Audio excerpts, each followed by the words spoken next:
I'm a Londoner, born and bred. 3 generations of my family have lived and worked alongside the Thames.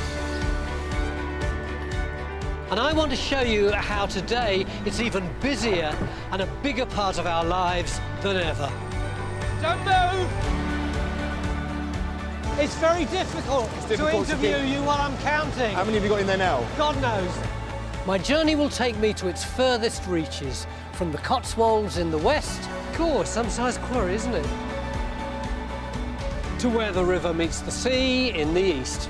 They're all laughing over that side. Keep a straight face. I'm doing my best. I'll meet people whose working lives depend on the Thames and who feel as passionately about it as I do. We love our Thames. We're so lucky. Best job in the world, Tom. Well, apart from yours, obviously. I'll go behind the scenes of its most iconic landmarks. Oh, wow. Bang! And discover its hidden gems. They do look sci-fi, don't they? This is the River Thames as you've never seen it before. Hectic, hard-working, breathtaking, awe-inspiring. I can't wait.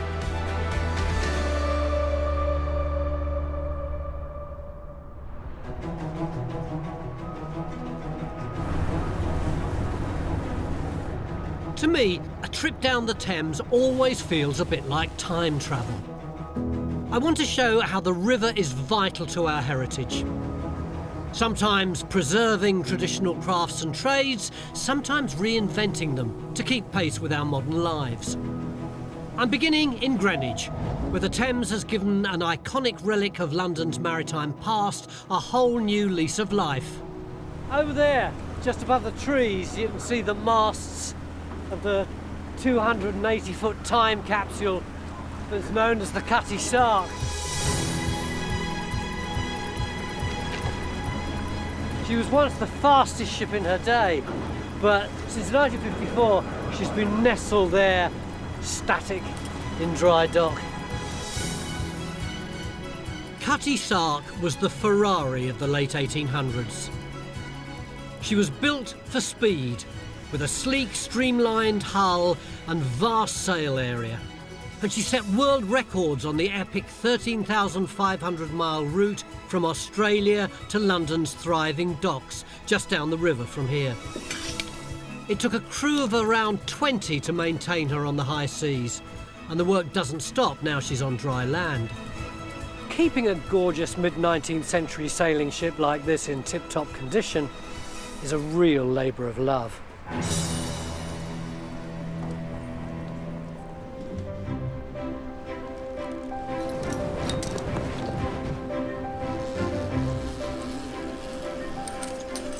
bet when the ship first got here in the 1950s, they didn't do all this business. It just have been blokes running up and down ladders with fags in their mouths. But you're well tied up. Certainly, Tony, all times. Simon and his dedicated crew look after everything from the decking to the delicate gilt decorations on the bow and stern of the ship. What's this you're doing? Just monitoring the caulking around all this gilded scroll work. We did a conservation project about 2 years ago, where some elements had to be recarved because they'd become rotten. And then a gilder came in and applied 23.5 carat gold leaf. It's like neon lights, really. Yeah, when the sun hits it as well, it really kind of looks like it's on fire almost. You get a real kind of glow coming from it. Beautiful. Is there anything I can do here? It's quite a specialist job, but there's plenty of other things I can get you busy doing on deck, if you fancy it. Yeah, have a go. Yeah, let's go. Okay.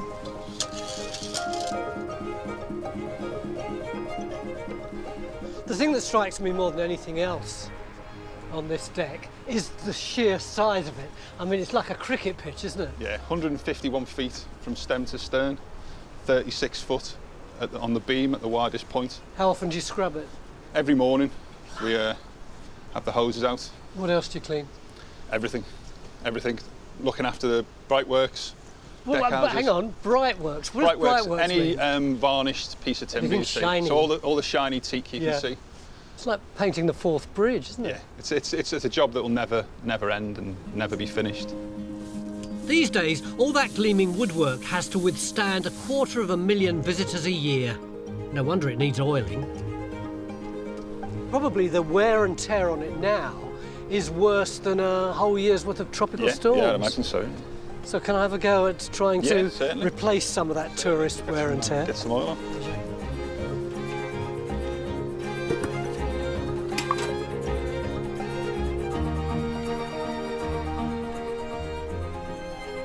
When I was a kid and it came to London, it was virtually a wreck, really. You certainly would never have thought that it would ever be as elegant as this, and that 250,000 people a year would want to come and see it.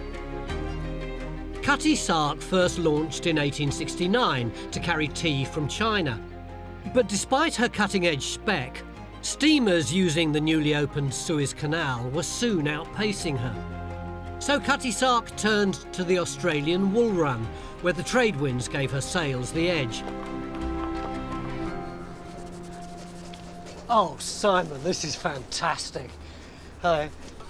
This is a 1950s replica of the wheel that steered her to those record-breaking speeds. It gets a lot of people touching it because it's such an iconic part of the ship. Oh, what, visitors coming in and their standing there photos like taken, that? yeah. Yeah, I'd do that.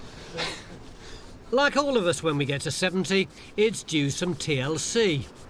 How long have you been sanding this? It's been about 3 weeks. Well, almost all by hand, because the nature of it is just a big collection of curved surfaces, and if you get a machine on most of those surfaces, it's going to start squaring them off. Where does it hang when it's done? It's attached to the steering gear, which is at the very stern of the ship. So go on here, so this bolt Yeah. holds it in place, but it's a beautiful, simple piece of engineering. The steering mechanism is a prime example of how cutting-edge the ship was 150 years ago. Its space-saving design maximised the cargo she could carry. This would turn this screw, Yeah. which would move these pistons, which in turn would angle this, and then this is connected down into the post of the rudder. What it reminds me of is the fact that we're really on the cusp of shipbuilding here, aren't Yeah. we? We've gone out of the old Georgian high-masted navy and we're moving towards this That's kind it, of thing. Later, I see how Cutty Sark's iconic figurehead is being reborn upriver, Oh, wow. That hits you full in the face, doesn't it? and my visit goes with a bang Hey, that was a nice one. when I see how the Thames is helping London clean up its act. What a spring in my step that did.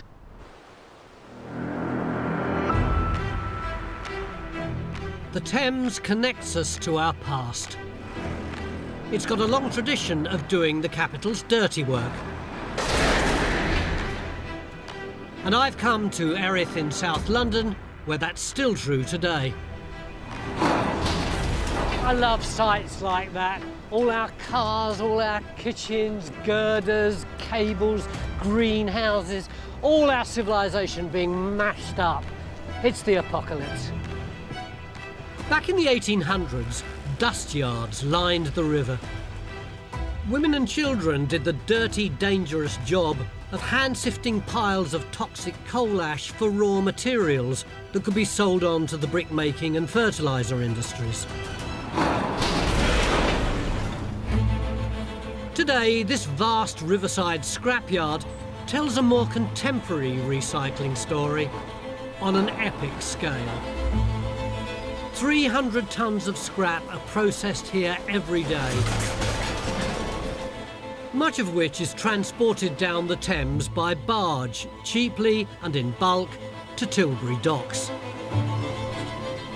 Unwanted cars are one of the most important items they save from landfill, with a massive 1.4 million of them reaching the end of the road every year.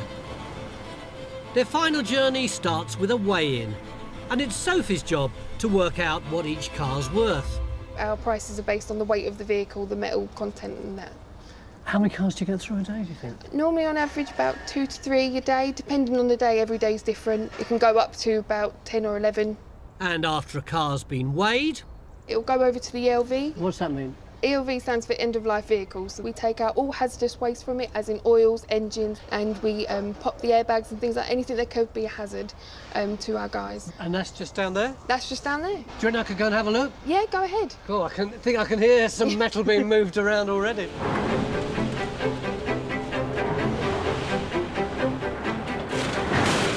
Before a car can go to the great scrap heap in the sky, there are hazards to be dealt with. Because inside every modern vehicle are dangerous explosives in the form of its airbags, and it's Jack's job to deal with them. From here we just plug it into here and that will tell us where to go. The best way to make them safe? Blow them up, of course. Move a safe distance away.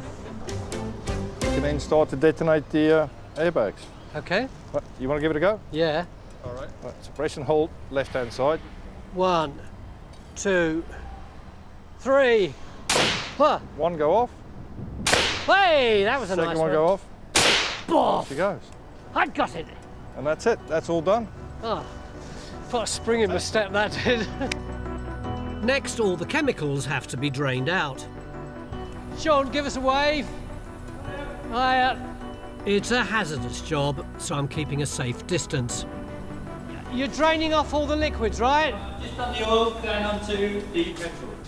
What's that noise? Air pressure. So it's sucking all the liquids through, goes all the way along the pipes along the back, and then it's into our storage tank. You'd think all this would be unusable, but from brake fluid to antifreeze, all of it can be recycled. With this petrol, the spike goes up, and then you can see what fluids come out. We've got the catalytic converter here. So this is all to do with your emissions. This is probably one of the most expensive parts, ranging from £2 up till £400 plus. So it's worth whipping out. Most definitely, yeah. Just as in the days of the dust yards, where there's muck, there's brass. But these days we all benefit. How much of that car is going to be recycled?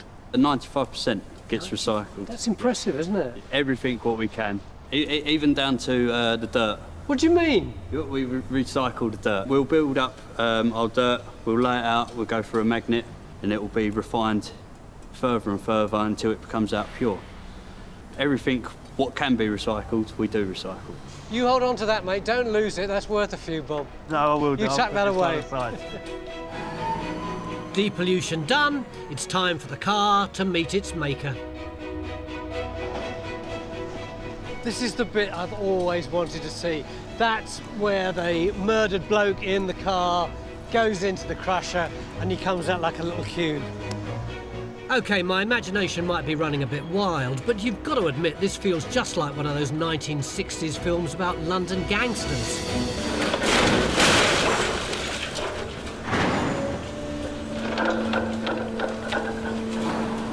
I can just hear those ominous thumps.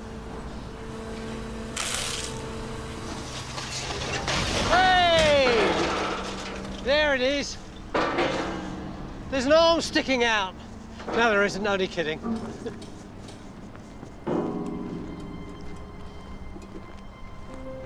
Cool, it's got that real car smell about it. Isn't that wonderful?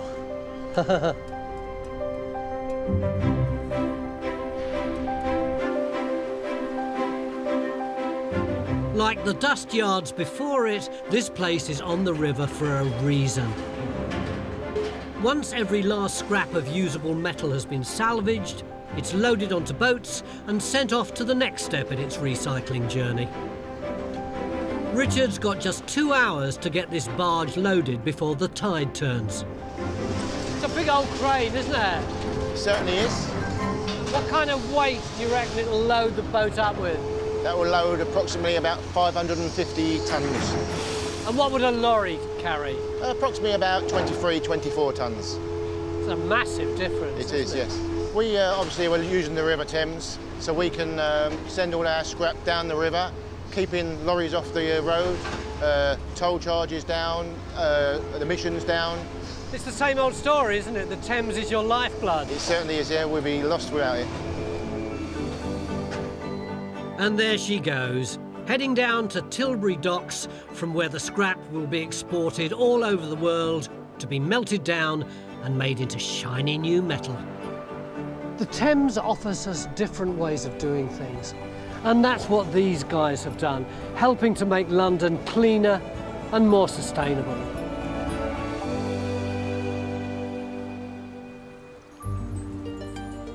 As well as helping safeguard our future, the river also does a rather good job of preserving our past.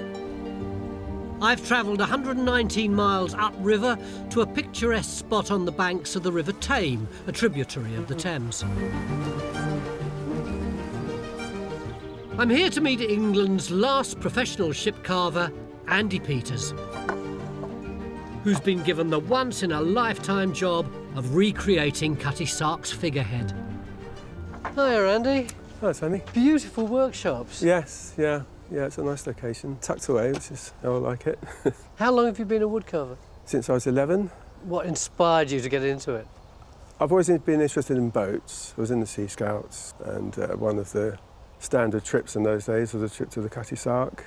As an 11-year-old, I went there and really was captured by the whole thing of tall ships and the carving that went with it. How wonderful. The Cutty Sark inspired you, and Yeah, now you've got this great commission. I know, to think when I'm standing there at 11 that one day I'll be carving the figureheads. Yeah. Can I have a look at some of your work? Oh, wow. That hits you full in the face, doesn't it? How beautiful is that? There's lots of things to think about when designing them, that they won't interfere with the sailing of the ship. Much of Andy's work is restoring historic figureheads. She's from a British warship, HMS Satellite. I love these on this table here. They really look quite eerie, don't they? They do, yeah, a little heads collection. Everywhere you look in this room, there's some amazing treasure. But his original commissions are equally extraordinary. I've got to keep looking at them. That's great. Yeah, it's more contemporary. Yeah, it almost looks like a Picasso, doesn't it? And this one you're still working on? Yeah, so getting down to the detailed stage on this one. I love that all the chippings are still here. Yeah, it's like she's emerged from all this. Once you know what you're going to carve, is it pretty straightforward? With carving, you're reducing, where with clay, you're building up. So you have to have a pretty good image in your head of what you're reducing to. Cutty Sark's current figurehead is a 1950s replica of the original. But it's almost 70 years old and it's beginning to rot. Recreating this 6-foot statuesque beauty requires painstaking prep. This is the original drawing by Linton, the designer of the Cutty Sark. I then do a set of drawings which I then turn into a three-dimensional sculpture. So these are the same scale as the maquette. Maquette, you call it? Yes, yeah. What does that mean? I don't know, it's probably French for small Little model. model. The figurehead was inspired by the Robert Burns poem Tam O'Shanter. The poem features a rather saucy witch, Nanny, dressed only in a Cutty Sark, or skimpy nightie to you and me. And are you going to have real hair like that? The original story, the witch is grabbing a horse's tail. What is the original story? This chap was looking through the window of a church and saw these witches dancing. They caught sight of him, and one of the witches chased after him. Apparently witches can't cross running water.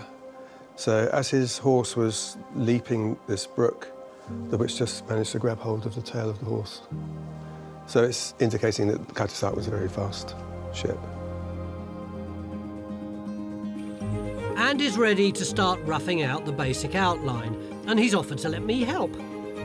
This calls for a practice run. This is from a figurehead 1840s, so we can have a go at, or you can have a go at trying to replicate it. Listen, I am so rubbish at woodwork. I was only allowed to do it for 1 year at school. I got 8 out of 100 and they wouldn't let me do it again after that, but I will certainly have a go. Okay. You can see that this is the top surface, Yeah. so that's going to stay, and then we're going to reduce down. So Yeah. the first thing you do is, it's called a stop cut. So we go around the edge of this, a bit off the line, Why'd you do it a bit off the line? So that if it goes wrong, we've got a bit to play with. As you carve, it should stop at that cut. Yeah, yeah. Fancy having a go? Yeah, have a go. There is something incredibly satisfying about doing this, isn't there?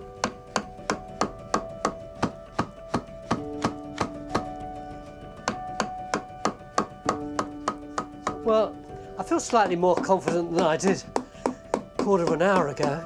Are you ready to unleash me on the real thing? I think we could risk it, yeah. You were slightly thoughtful about that. I don't think you do too much damage.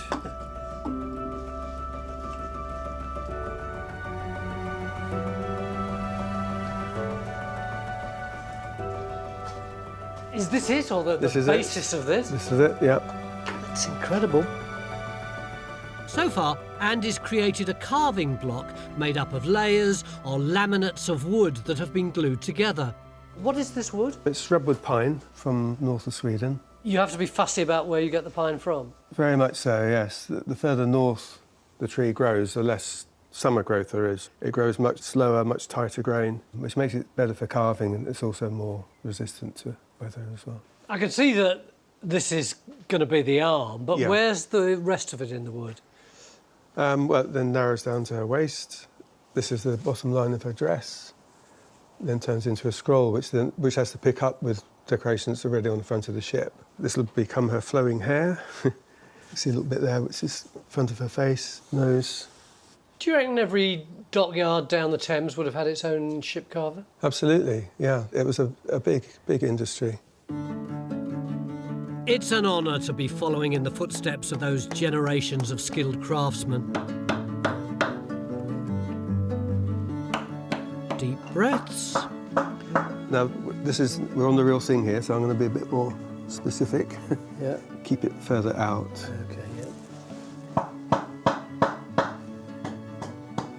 You have to make sure that that edge of the chisel is out. Right, more from there. Okay, yeah. Towards the stop cut. What part of the process is most challenging for you? The faces. She's a witch, an annoyed witch, so so she's got to have some anger on her, but Yeah. in the story she's pretty, so it's getting that expression right, which would be a bit of a challenge. Grumpy but good looking. Yeah. What do you think the schoolboy Andy would think about what you're doing now? I think he would have been quite proud, yeah. My last school report was that I will go far when I realise there's more to life than sailing and carving. It'll take Andy another 3 months of carving, then a month of careful painting before Nanny will at last be ready to take pride of place back on the Cutty Sark. I think there's something quite exhilarating about watching a skilled craftsman creating something beautiful out of raw materials. But in the case of Andy and the Cutty Sark, it's very special, isn't it? This will be something that millions of people will see for maybe 100 years. And when they do, a few of those chisel marks will be mine.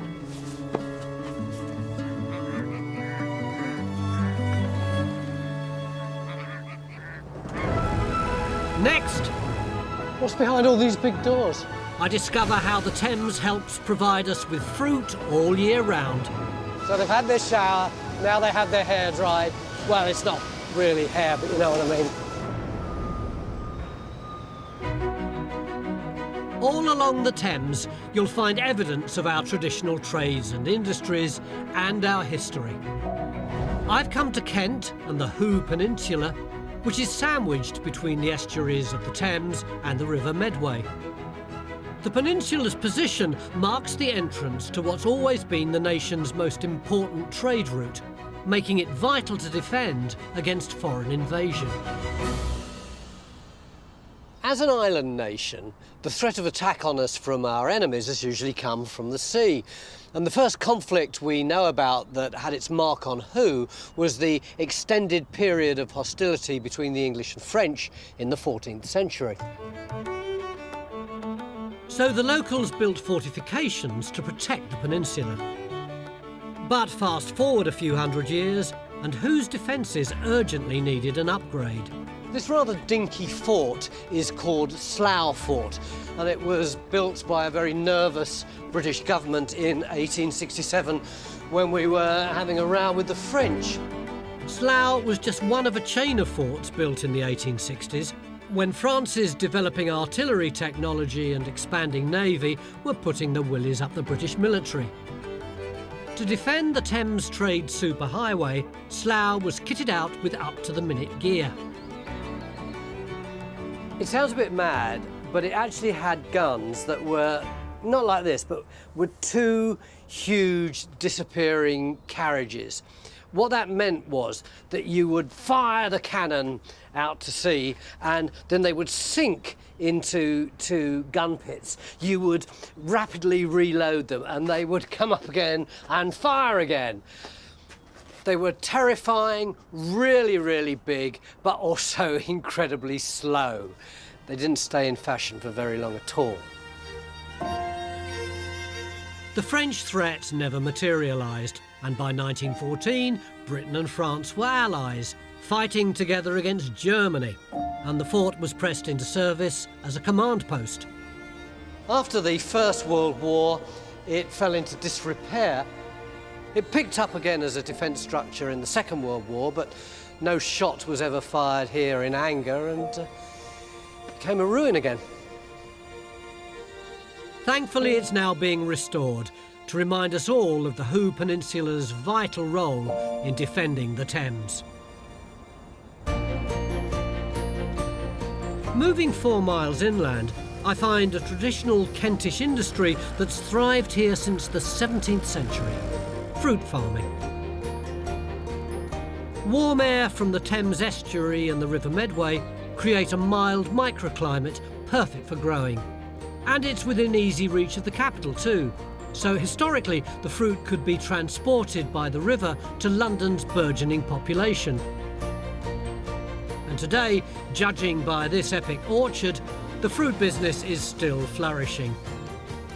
Family firm Gotham's grow 1 in 4 of the British apples eaten in the UK.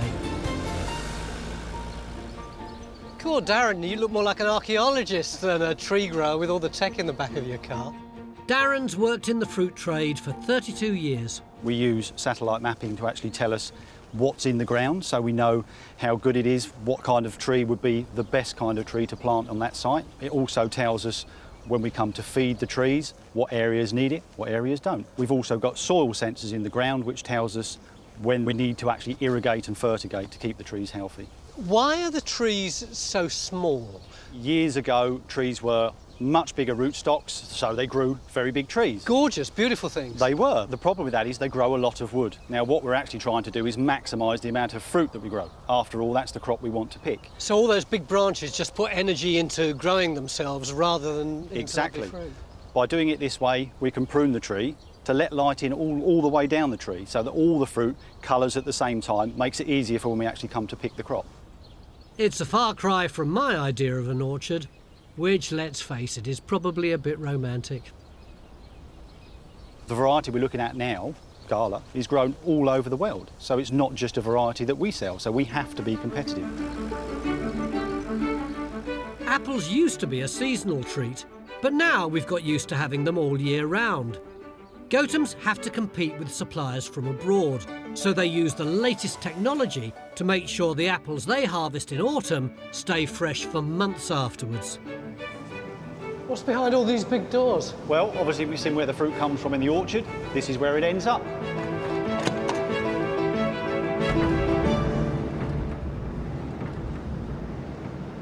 Wow! How many apples do you reckon there are in here? Hundreds of thousands. Couldn't even put a figure on it. The key thing is, as soon as we get them from the orchard, get them as cold as we possibly can, as quickly as we can. Most apple varieties we keep at around about 1/2 degree. Obviously, that will only keep them for so long. If you want to keep them for very, very long-term storage, we have to change the conditions in the store. So we have to take out the oxygen from the store to slow down the respiration of the fruit completely.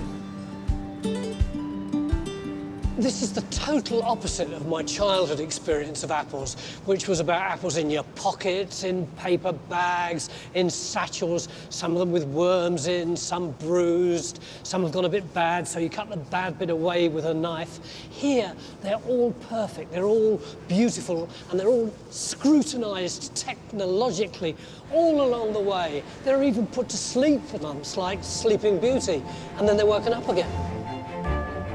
Today, a supermarket has put in an order for 86,000 packs. The apples need to be sorted, counted and wrapped, and it's nearly all done by technology, of course. When the apples come out of their fridges, they're brought here, and you see those massive green robotic arms. They're snatched up, and then they're dunked down into the water, and then they're put on this conveyor belt and literally apple bombed all the way along here. It looks like Oxford Circus in the rush hour, doesn't it? And they're all queuing up so they can go up this escalator, because then they're out of the water. This is where people look at them and decide whether they're the right colour, the right shape, and all the apples they don't like go on that tiny little conveyor belt and are never seen again. But all the good ones continue along their way till they come to here. And this is my favourite part of the whole process, because here they stop being a whole crowd of apples and they're singled out to be individuals. Each one is put into a little cup so that it can have its photo taken, not just once, but 20 times. Carol, why do you have to take so many photographs of the apples? Quite simply, the reason we take so many photographs is to actually tell the machinery here where to place the apples, making sure that the right coloured apples, the right size of apples actually go together. So every time the screen changes, it's still just one apple. Yep. Thank you. That's not the end of the process, though. Here, when they've had their photograph taken, they carry on their travel before they go down one of these lanes. There's 36 of these lanes, and this is where they all get sorted out depending on what kind of package that they're going to go in. As you can see here, this is the great big queue of rosy red apples that are going to go into the 6-packs. But there's a really cute little lane up here. See these? These are the tiny apples that go into the children's packs. Then when they get to the end where those numbers are, they're literally sucked into a vortex of water, and when they come out to the other side, they're ready to be put into their packs.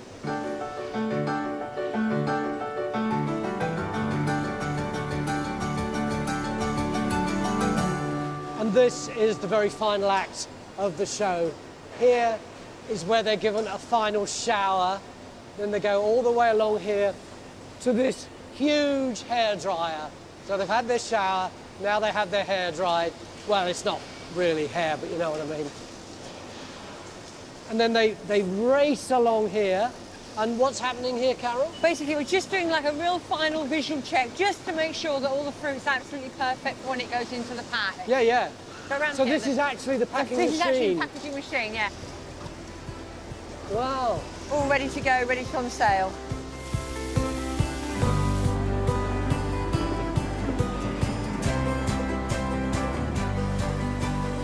Here they all are, boxed and packaged, ready for the shops. Perfectly grown, perfectly sweet and perfectly perfect.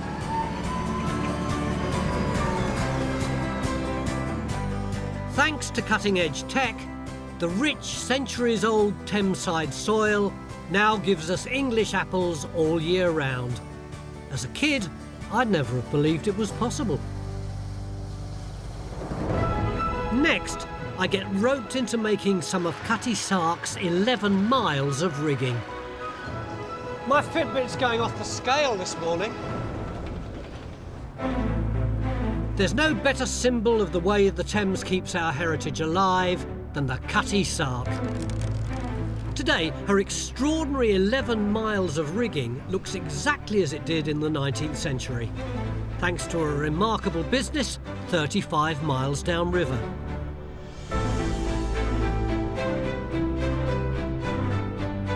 Just look at the length of that building. Inside is one of the longest shop floors in the world. Here in this dockyard is England's last traditional ropery. It's an enormous place, stretches right the way to the end of that alleyway, and it's been going since the middle of the 18th century. And still today there's a small team of people who use the old Victorian methods and the old Victorian machines to make rope for a whole bunch of commercial enterprises, including making the rigging for the Cutty Sark. The ropery is part of Chatham Historic Dockyard Trust, where naval warships were once built and maintained. In its heyday, this place made thousands of miles of rope and employed hundreds of men. But today, just 3 staff are going to guide me through the process of making rope for the Cutty Sark. These are amazing looking machines. It all starts with yarn, which is threaded through these holes to stop it getting tangled. And then after it's been through here, what's this called? It's a forcing tube. And it does what it says on the tin? Yep. It forces the threads into these strands? Yep. A cart will pull the strands the whole length of the workshop, twisting them as it goes. So by the time we get to the other end, we'll have 3 twisted strands ready to be made into a rope? That's correct. Simple. How does the bloke at the other end know when to start pulling? We signal using this bell line. And it will ring a bell at the very far end. Are we ready to do it? Yeah. So that's it. Grab hold. I can't hear a thing, but at the other end...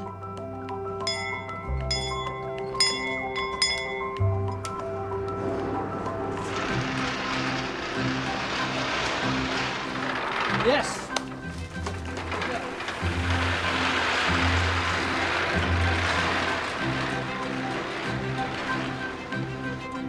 This is still very much a working business, but it's open to the public too, as a kind of living museum. I know there's only 3 of you now. Yeah. But back in the old days, there would have been loads of people, wouldn't there? Yeah.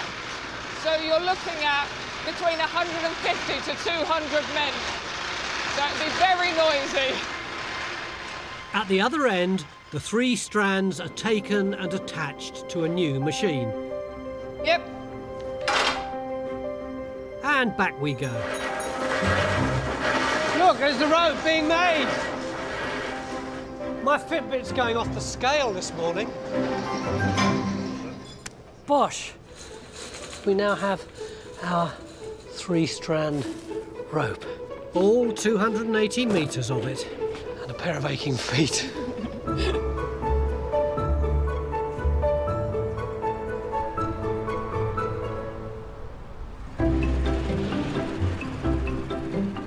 But there's no rest for the wicked. I'm back in Greenwich. On deck.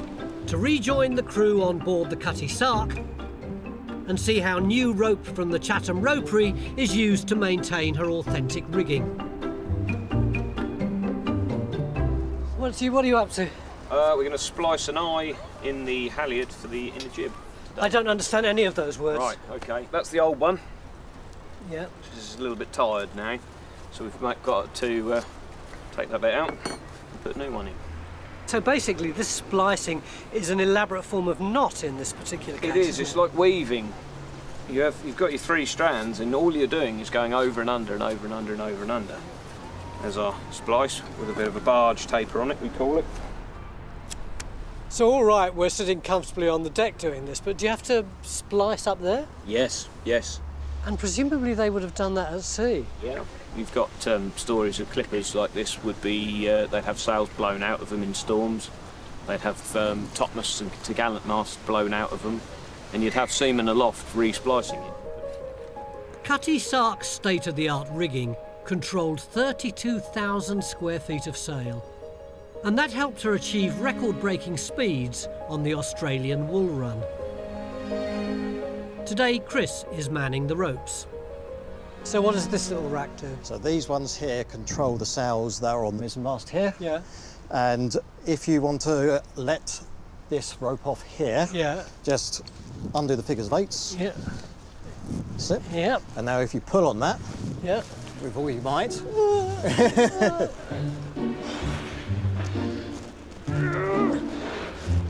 if you look behind you, you can see the yards moving. Which one? Oh yeah, I see it. Yeah. Blimey. Now I know why the verb is to haul. It really is hauling, isn't it?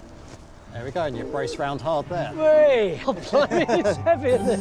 Yep, that's it. Perfect. Not all the rigging's made from synthetic fibres. Some of Cutty Sark's ropes are actually steel, a cutting-edge material for the time, and need a special kind of maintenance. You may wonder why I've got this full boiler suit on. Well, it's because that is dripping with tar. That's it. So what do I have to do? Okay. So all of this is steel wire. Yeah. And the last thing we want that to do is rust. So we treat it with the Stockholm tar. Yeah. So we literally, as the others are, rag it on. There we go, and you see it go all nice and shiny where it is. My shipmates are young apprentices who one day will take up the baton of looking after this slice of our heritage. Maddie, we know each other, don't we? Yeah, we do. I gave her an archaeology award when she was a little girl. I think I was about 13 in York. And now you've ended up Yeah. putting oily tar on the rigging of ships. I like to think it's still a little bit linked to archaeology. It's great fun. What do I do when my rag runs out of oil? Well, you'd simply apply a little bit more and keep on tarring. Oh, from my little thing. I'm not quite sure how you do this. Right, hang on. I'm going to leave my rag here. Oh, you do it expertly. Oh, lovely stuff. Well, that's a pretty sticky way to end the day. But having met all the young people who work here and having seen their dedication, I've got to say that I'm quite confident that the Cutty Sark will be in pretty good hands for some years to come yet. And I'm sure that the Thames will continue to play a role in helping the best of our past survive and thrive.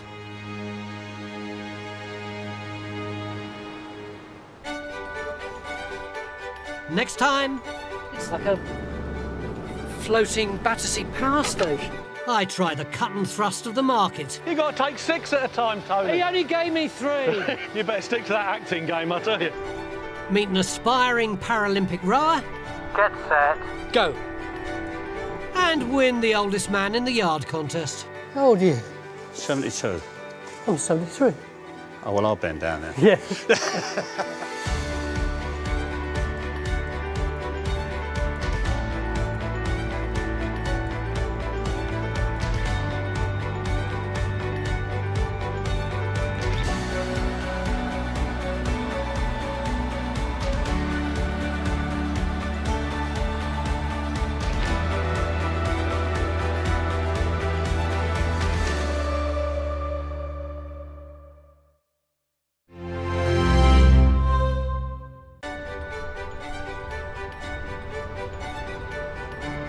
I'm a Londoner born and bred. 3 generations of my family have lived and worked alongside the Thames.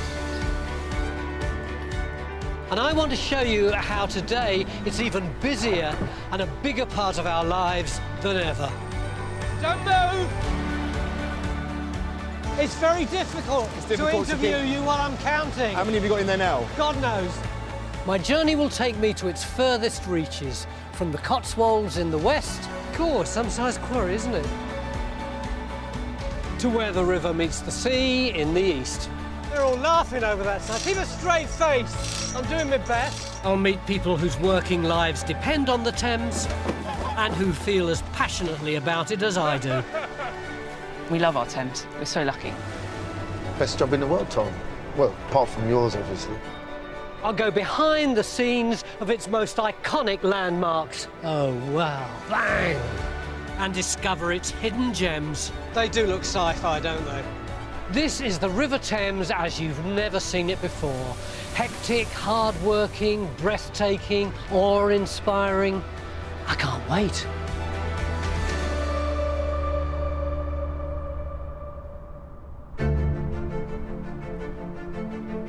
look at the Thames today, I see a river that's busier than ever before. Whether carrying materials for some of the biggest construction projects in the country or cargo from all around the world, it's working close to capacity. All along its banks, too, businesses are jostling for space. The Thames is keeping pace with our busy modern lives day and night. It's just gone 10 p.m. And while most people are crashed out in front of the telly and probably thinking about going to bed fairly soon, there's a little corner of London just a stone's throw from the Thames where for some, the day's just getting started. Covent Garden Market has been supplying London businesses with fruit and veg for over 350 years. But in the 1970s, the original market in Covent Garden in the centre of London closed down, and they moved to a new site south of the river, 100 yards from the Thames in Nine Elms. This is new Covent Garden Market. It occupies almost 60 acres and is the largest wholesale fruit and veg market in the UK. Traders here import produce from around the world before selling it on to many of the capital's top restaurants and hotels, as well as schools and hospitals. Blimey, Bruce, it's nippy in here. Yeah, it's a fridge. I suppose it is, isn't it? Yes. How long have you been doing this? My dad got me involved with it when I was 17. I was here for a couple of days, and I thought, I'm just not going to be able to put up with these hours. But you 35 years later, I'm still here. Yeah, so, it's so quiet now. It is quiet. By midnight, 12, 1 o'clock, it gets a bit manic here. It really does. I'm quite looking forward to that. Bruce sells all sorts of veg direct to his customers, but specialises in mushrooms, which account for a whopping 70% of his business. I don't think I've ever seen so many button mushrooms in all of my life. We do everything. These are ridiculously large, aren't Yeah. they? Bulldog mushrooms. Yeah. Hey, we'll get out of the way. Oh, we've got nothing. My cameraman's about to be squashed by 1,000 mushrooms. Before the market mayhem begins, Bruce has offered to show me around. Right, Tony.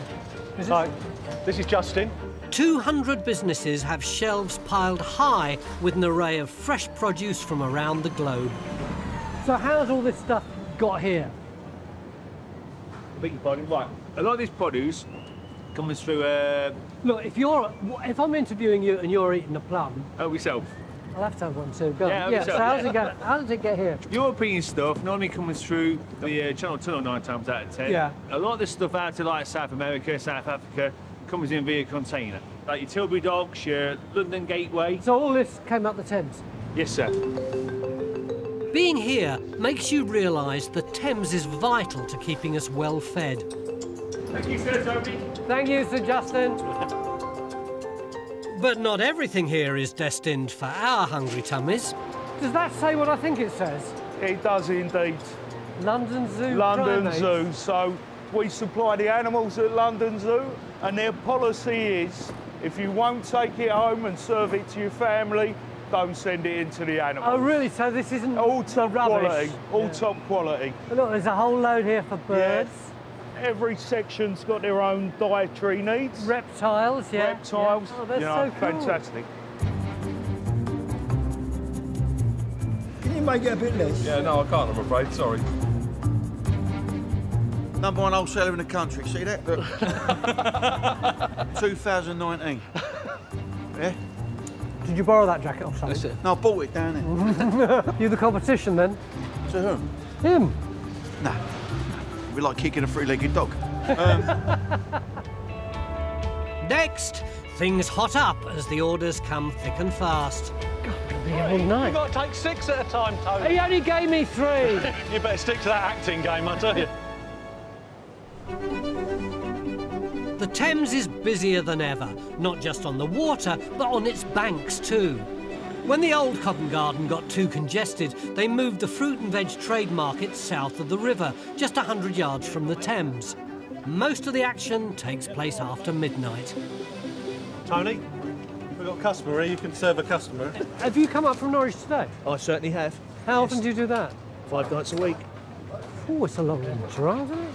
Well, it's 110 miles door to door. Yeah.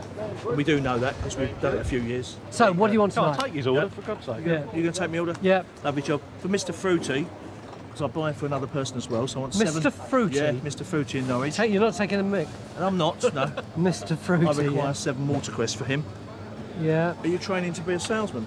Training? Or you are a salesman? Yeah. Oh, that's jolly good. We'll have 4 by 4 kilo bean sprouts. Yeah. 2 watercress. 2 watercress. Yeah. 30 small cup. Now, you don't know what small cup are, do you? Yeah. Oh, I know, I do. It's the mushrooms. Mushroom, that's yeah. it. You've got it. And that's it for tonight. You sure? Yeah. We've got some other lovely stuff. stuff. Yeah, I know you have. Yeah. Thank you very much. Go well. Thank you. Right, time to get down to business. 7 boxes of watercress we want. Yes. Watercress is over there. Yeah. 4 by 4 kilo of bean sprouts. You're keeping up here, Tony? Yeah. Come on, hurry up. I've lost the order, hang on, where is it? I've lost the order. Oh, is this it? Hang on, no, it's all right, I got it. 2 more watercress and 30 small cup. God, all night. You've got to take 6 at a time, Tony. He only gave me 3. You better stick to that acting game, I tell you. They One are. more. Oh, Yeah, that's 30 6. we want. All that he's going to do is back in here. Come on, hurry up, Tony. Put it on there straight. How many more do you want? I don't know, I've lost count. I'll tell you. 15, 20, 24. 6 more left. Just 2 more we need now. Oh, you can tell you don't wrap your sandwiches up. Oh, you're back, are you? Come on! I keep whacking my bum on the lettuces. You swallowed that Savoy there. It's ready to go. Yes! Job done. Job's done. Easy, wasn't it? Easy, mate.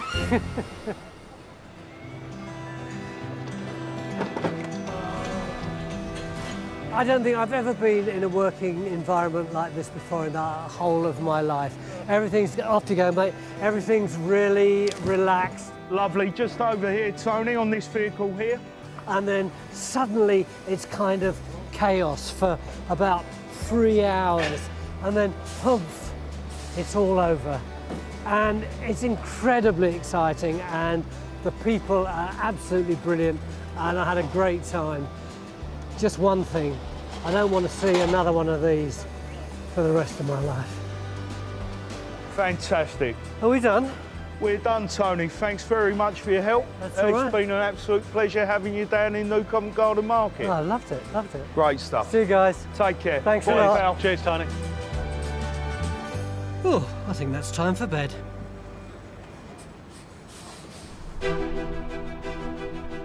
It's not just the banks of the river that are busier than ever. The waters of the Thames are an important conduit for trade and transport. The Thames has always been London's superhighway, but by the beginning of the 20th century, if you tried to navigate it, you'd be taking your life in your hands. So a new organisation was set up to try and make sense of the chaos on the river, and that was the Port of London Authority. And it's been doing just that ever since. The Port of London Authority, or PLA, ensures people can use the water safely between Teddington and the Thames Estuary for business and pleasure.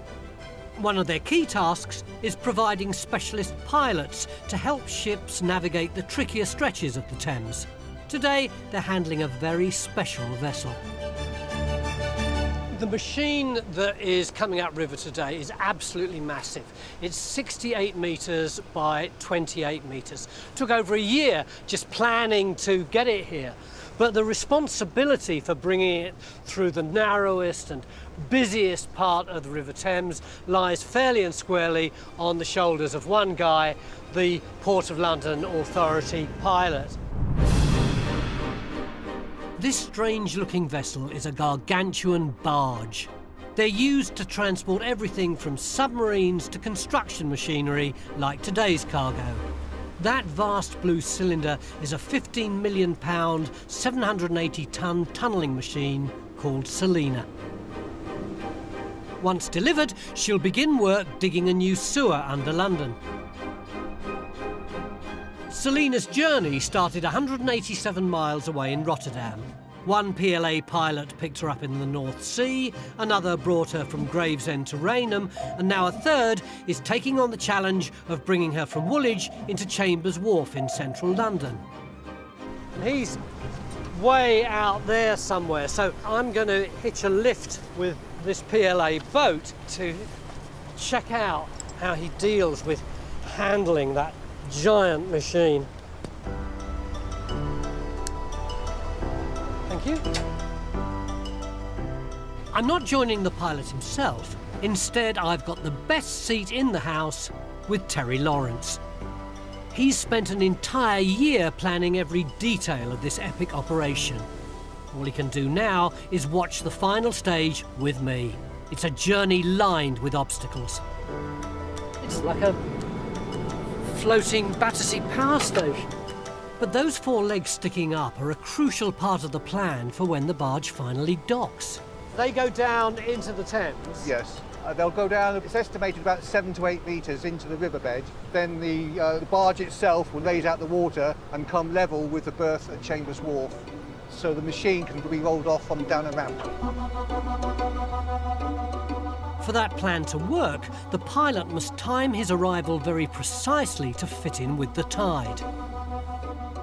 And there isn't much leeway. We need to be there around about 15 minutes after high water, ideally. And so he'll be running those calculations through his mind. As we progress through the passage, he'll be constantly rerunning those calculations to make sure we're still going to arrive at the time he wants and adjusting the speed so that we do that. So they have to keep up a steady pace. Terry's made sure there are no large ships in the way, but there are other obstacles. Is that the Thames barrier up ahead? Yes, that's correct. The 2 green lights are the gate which has been selected for the tug and tow to go through, and on the other side of that gate will be 2 red crosses to indicate other vessels not to come out through that gate. That would be one almighty crash. The gap doesn't appear to be that much wider than the platform. Has anything ever scraped them? Yes, we had a cruise ship touched one once. They've now got fenders on. But the PLA pilot navigates his way smoothly past this latest challenge. It's weird, it looks so stately coming into London now, doesn't it? Then, just as everything seems to be going according to Terry's plan, he gets a call. I don't understand how it's suddenly grown. If you don't mind finding out who, and we can check. Yeah. It's all been very leisurely up till now, and suddenly everyone's on the alert, they're all on their phones. I'm not sure if there's an issue, but certainly the energy level has risen. Yeah, okay. If you could find out, we need confirmation. Yeah, okay, got you. I've got to leave my phone on. You've got to leave your phone on because? Because we had an issue. The message came from the pilot, so the leg's 62 metres high. All the drawings and the plans we've made are for 52 high. When you say the legs? Yeah, those jack-up legs. And she can't go under the cable car at 62. Terry's careful plans have all been based on the shorter measurements for the legs, and that's a major problem, because just up the river they need to pass under this, the Greenwich cable car, a 1 kilometre long tourist attraction, and there's not much clearance. So what's going to happen? We could send her back to get it sorted out. It could be an almighty cock-up. Selina's a vital piece of equipment for a multi-billion-pound construction project. To turn her back now because of a 10-metre miscalculation would be disastrous. The pilot isn't half going to get into trouble, though, if you get to the cable car and they go ping. Well, yes, that doesn't really bear thinking about. For the next 10 minutes, we can only watch and wait nervously. Then... a new message. OK, well, I've now received a confirmation email that it is actually what we've been planning on. Whee! Turns out the updated information the pilot was given wasn't accurate. So it was just a casual conversation between the pilot and a member of the crew? They thought they just asked for confirmation. Yeah. Unfortunately, the person they asked appeared to not to know and made a figure up. And after all that, a relieved Terry and I watch as the giant legs pass safely under the cable car. It'll be a very interesting ride for some of those people in those gondolas. Sailed under. The PLA pilot is now 6.5 hours into his journey. From Greenwich, he navigates past the Isle of Dogs and Canary Wharf and into Bermondsey, where Chambers Wharf, his final destination, awaits. How do you feel about the fact it's finally arrived, Terry? Still got a little bit of a way to go, I'm afraid. Until now, the pilot's been using the tide to help push the cargo upstream. Now he needs to use the turning of the tide to help him dock. From the pilot's point of view, is this quite complex, berthing it now? It is, has to be very careful. The tide now is just starting to ebb, which is coming against us. And if it gets too big an angle on that barge, it will sweep in too quickly. It's a delicate procedure. Crowds begin to gather to witness this supersized parking job. It's not going quite right at the moment. This is what I would call a wobble. And the tide is turning all the time. It's really quite a small space it's got to get into. It's looking to me as though they're turning it around. But Turning it around 180 degrees? Looks like it now, but I don't know whether that means they're taking it back out again or not. It's like when you're trying to get into a small space in the car park and you have to go backwards and forwards and backwards and forwards. But I think they've only got a short time that they can do this in, because the tide is it rising or going down? The Starting to fall now. It's starting to fall. Time's ticking and the tide won't wait. Then, finally, Terry's 12 months of meticulous planning pay off. Selina has landed. I bet the pilot's feeling pretty relieved now, isn't he? I think he's feeling more relaxed than he was 20 minutes ago anyway. But it's a good job. Perfect landing. Pilot Richard Zylstra and trainee pilot Bill Klein come on board to tell me what it was like running the gauntlet. Although it looks very big, it's actually quite light. So it's basically like pulling a piece of plywood behind a boat. It's like it's going all over the place. It's right on the turn of the tide, so it's kind of difficult to know exactly what the tide's going to do with it. We were thinking, what are they doing? They're just supposed to go in and park it. Yeah, that's right. Yeah, it's not that easy sometimes. It certainly isn't. Thanks very much, everyone. Thank you. I did find it fascinating talking to the pilots. They have to stay very relaxed, but they're actually being confronted by very, very complex problems. And things could go wrong, and they could go smack into the overhead rails, or they could go wham into the bank, and all that really precious cargo could go along with it. But they just tell it like it is and stay cool. Very impressive.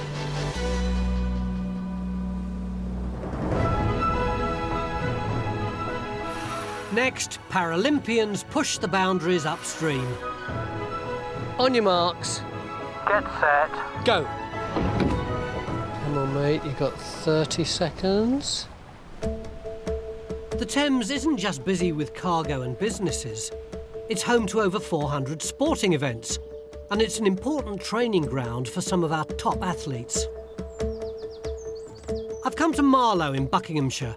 This 13th century manor house, Bisham Abbey, is now a national sports centre where some of our rowing elite live and train. I'm meeting one of its most famous former residents. Dame Catherine Granger is Britain's most decorated female Olympian. She joined the British rowing team in 1999 and lived at the Abbey for 10 years. In that time, she picked up quite a bit of the history of the place. This is called Bisham Abbey, right? But it's not an abbey.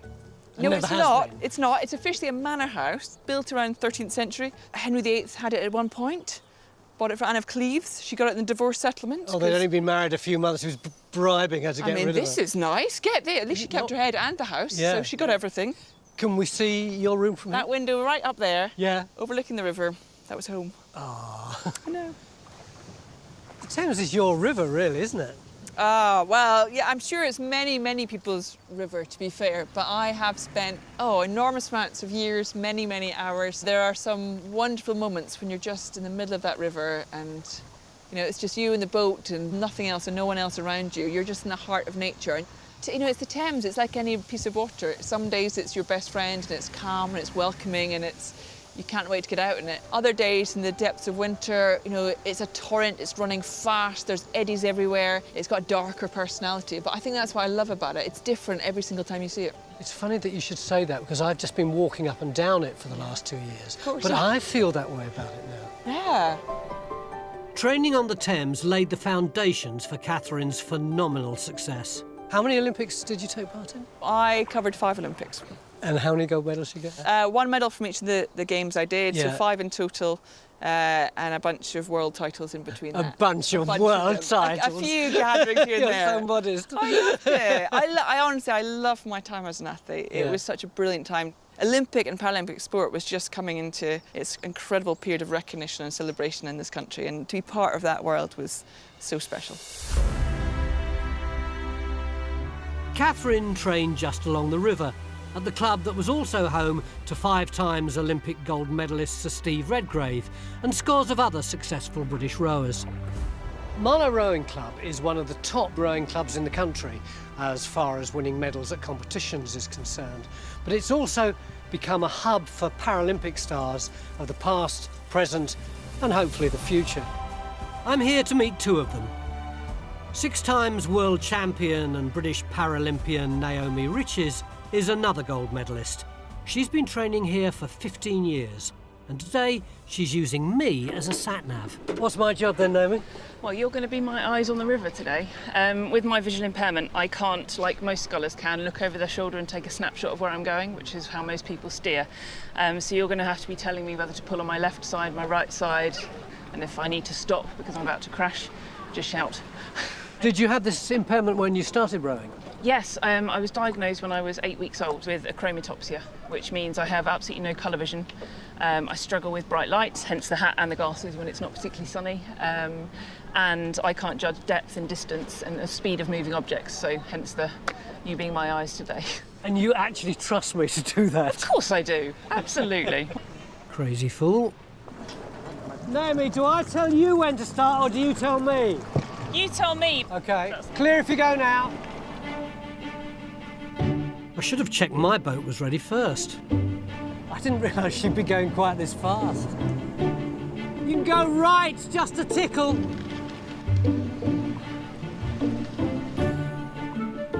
Maybe I'm getting the hang of this. Even! You can work a bit harder if you like. Thanks. This is a working river, and Naomi's boat is tiny and quite unstable compared to the other vessels. Right or you'll die. On the left. The harder I try, the worse I seem to get. Right. Is that right or right? No, I mean right as in yes. Everything's all right. Oh, it's such a relief when we can finally return to dry land. What does rowing mean to you? For me, it's independence. You know, from this club, especially from Marlow, it's just, if you want to get on the water, we're going to make it happen. Doesn't matter your age, your disability, your ability, we're going to make it happen. We'll get you out on that river. And we love our Thames. We're so lucky. Naomi and Catherine have already added to the medal tally at Marlow.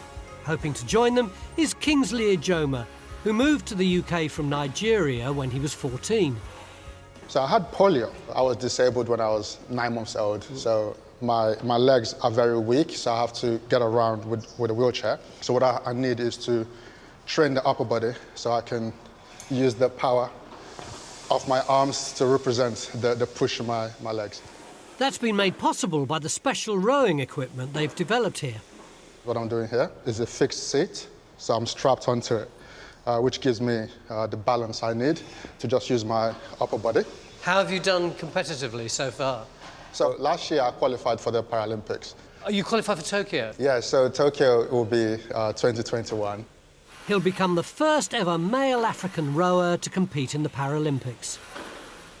Can I get in that one? Yeah, sure. Let's have a go. Well, I want to do it like you. Yep, so you're going to be rowing arms only. Yep, so have your knees locked and straight. Okay, yep. When you first started, did they just sort of chuck you into a boat in the water and send you off? No, it's actually a funny story. The first time I got introduced to rowing, I thought adaptive rowing would mean just rowing on a machine like this. I had no idea that I could go out on the water. Oh, really? Not at all. It must have been a bit of a liberation then when you were first allowed on the water. Oh, absolutely. It was a massive freedom. Well, I can hear you panting, so I'll stop now. While Kingsley's getting ready for the river, I'm meeting John Stevenson, a volunteer responsible for some of the innovations. Kingsley's seat, adapted from a coxswain's seat, was his work. I know people have said that your designs have been game-changing. Was it this one in particular?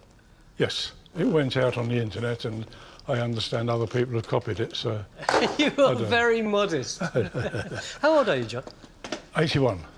Are there many other people still rowing at this club at that kind of age? When I became 80, just after my 80th birthday, I'd said, how many others are in the club? And we managed to get an 8 out, all of us 80 years of age. And one of the young girls coxed us, and she was quite surprised how well it went. Why do you still keep coming here? When you're on the river, in a boat and paddling along, there's nothing to beat it, being out in the open air and such like. Down by the water, Kingsley's raring to go. And John's seat's crucial, because without it, Kingsley's unable to sit up. So now I'm going to do a 500-metre sprint upstream, so it's a bit harder. So I'm hoping to do it in maybe 3 minutes or so. 3 minutes? Yep. I'll time you. That is the target. OK. Kingsley competes at 2,000 metres, but he trains at a variety of lengths. Now, I haven't stepped into a scene from the Vicar of Dibley. This is Bisham Parish Church, and that door is 500 metres from the starting point at Marlow Rowing Club. So, Kingsley, on your marks, get set, go.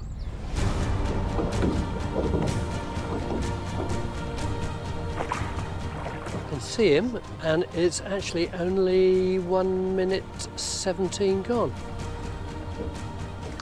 I only rowed for about 1 minute 45 just using my arms, and by the end of that I was completely bushed.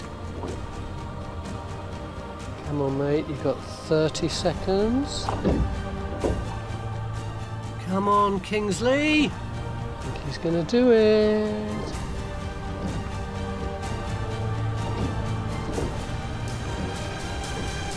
And that's it. You done it. Well done. 2:42. 2:42, OK. Are you pleased with that time? I am very pleased with that time, yeah. But I had the pressure on just to impress you. I hope I did. Oh, you did impress me, yeah. Kingsley is part of Marlow's future, and I think that's looking pretty impressive too. Back in central London, it's as hectic as ever. As the river and its banks get busier, so do the crossings that are essential for the smooth transport of goods and people. When that bridge there, the Queen Elizabeth II, was opened in 1991, it was designed to ease the congestion at the Dartford crossing. Like so much else in our world, it soon got busier and busier. So now, plans are underway for a brand new crossing about 5 miles downriver from here, and that will be known as the Lower Thames crossing. It's intended to ease the strain on Britain's busiest motorway, the M25, as well as helping with the distribution of freight from nearby docks and from Europe to and from the Midlands, Wales and the North. It's an immense engineering challenge, the longest road tunnel in Britain. It'll carry a pair of 3-lane carriageways for 2.5 miles below the surface of the Thames. Above it will rush 15,000 gallons of water a second. Once green-lit, it would be the biggest road project in the UK since the M25, which is why this is all there is to see of the route now. I know completing big projects always seems to take forever, but when you come to think of it, it's a bit like when you're building a skyscraper. You've got to get the foundations right, and that takes a long time. But then once that's done, whoosh, the rest of it can go up pretty quickly. Geologist Emma Toms is one of the team making sure they do get it right. Will the tunnel actually be under here? Yeah, so it'll be under the ground at this point, yeah. And the weather is yet another challenge. I've got to stay away from the map because it's raining so hard that the water's dripping off onto it, yeah. All these little green and yellow circles, what are they? So they're the exploratory hole positions, so they will be a position where we will put a rig.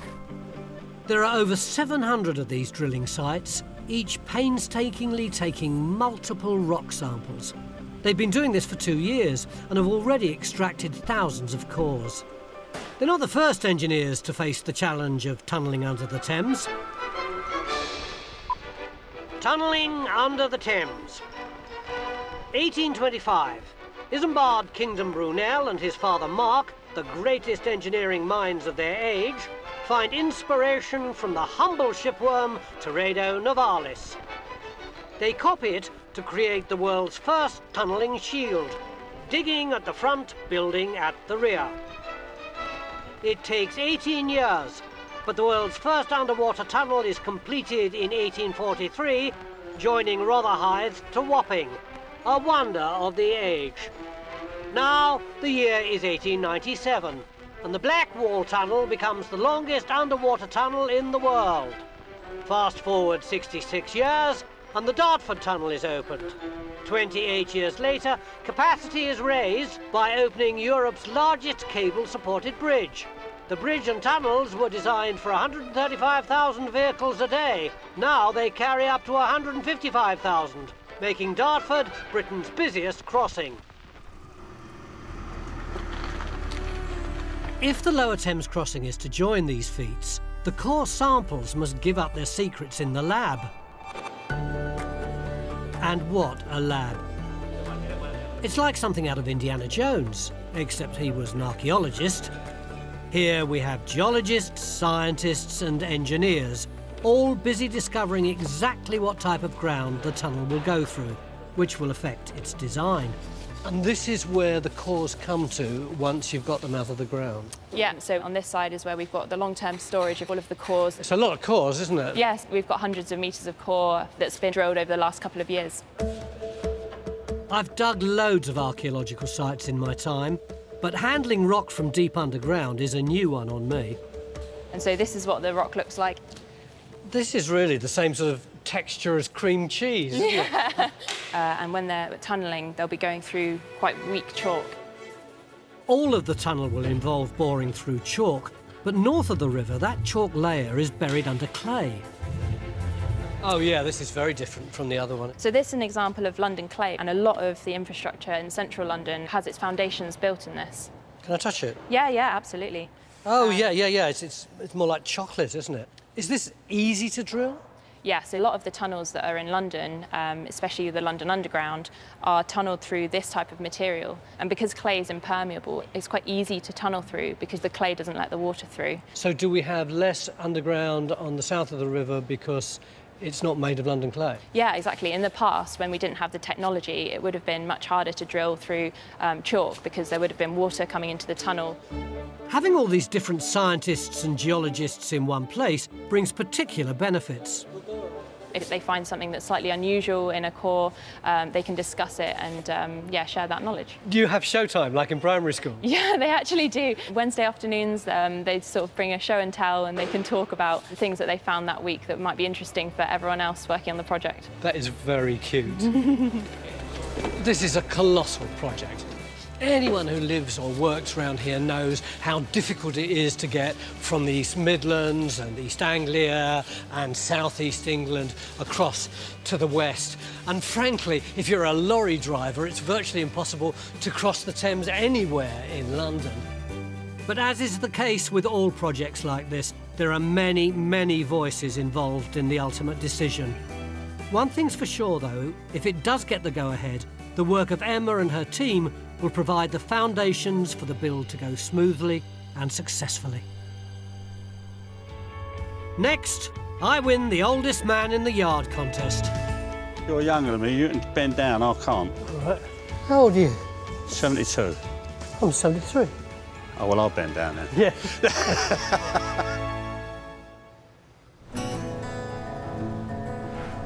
To the casual eye, the banks of the Thames are one long strip of congested prime real estate. But if you know where to look, there are still small businesses holding tight to their choice riverside positions. London has a proud history of shipbuilding. On Eel Pie Island, near Richmond, Kenny Dwan's boatyard has been a working yard for over 100 years. Kenny! Hello there, good morning to you. What are you doing, Kenny? I'm trying to wash this boat off to get rid of all this rust. So, if you would like to take control... Yeah, well... That's it, now you're doing it. Not coming too close, you'll spray me. No, I should think not. Lovely. Why are we doing this? We're preparing the boat for the surveyor to come in. This boat is one Kenny built many years ago. A client's now hoping to buy it and have Kenny and his lads convert it into a houseboat. Oh, it's really coming away now. Yeah, you're doing a good job. You can come here full time. The survey's like the one you get to check everything's OK before buying a house. It's being carried out by John Heath. My job is basically see whether the structure of the boat is good. If it's got rusty plates and we brought it out here and they purchased it, they could be into £40,000 or £50,000 worth of plate work. Blimey. John starts with a basic check. It's a bit like being a piano tuner. We go round and we...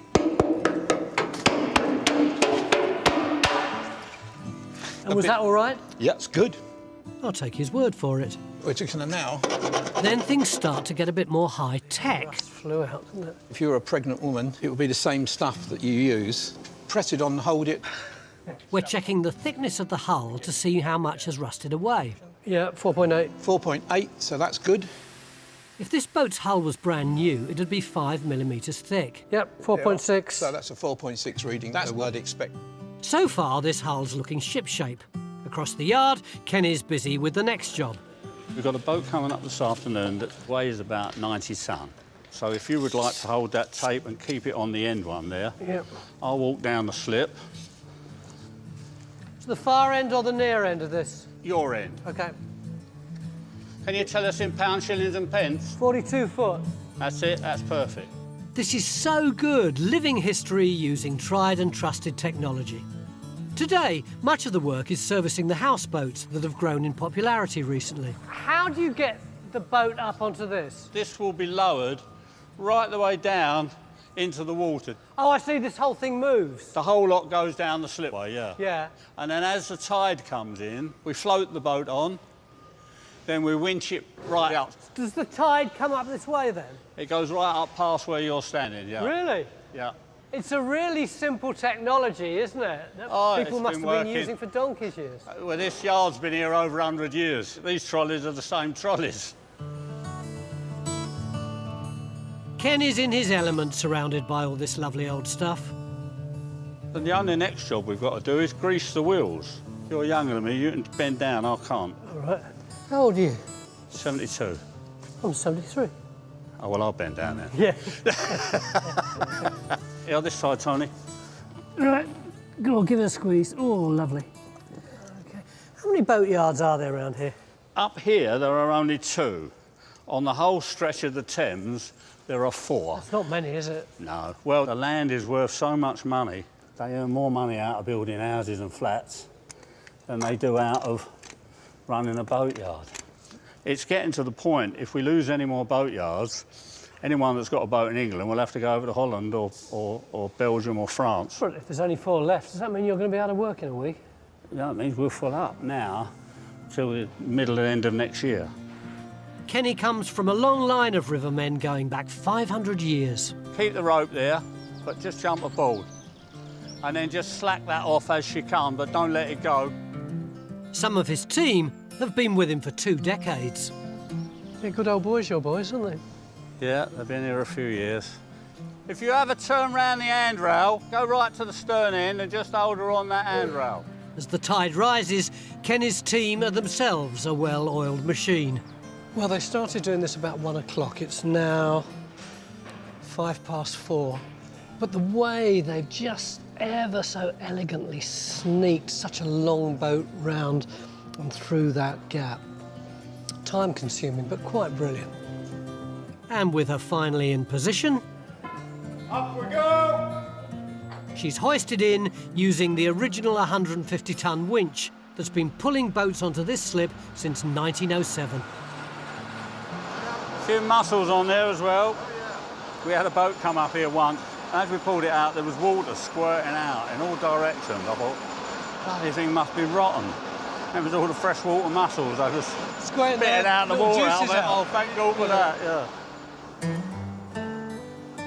If only the timbers of the yard could talk, what stories would they tell? But I'm wondering just how much longer Kenny will want to do this. Any developers come to you, want to buy the yard? Oh, quite a few. What do you say to them? Thank you, but no thank you, you know. It's only money, isn't it? You're not really a spring chicken, are you? No, I'm getting on a bit now. My two sons tell me I must retire. But it ain't easy, you know. It's lovely to work on people's pride and joys and send them away feeling happy, and that's my buzz from it.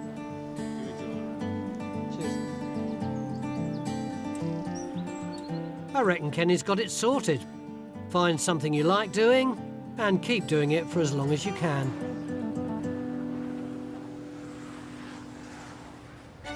Whoa!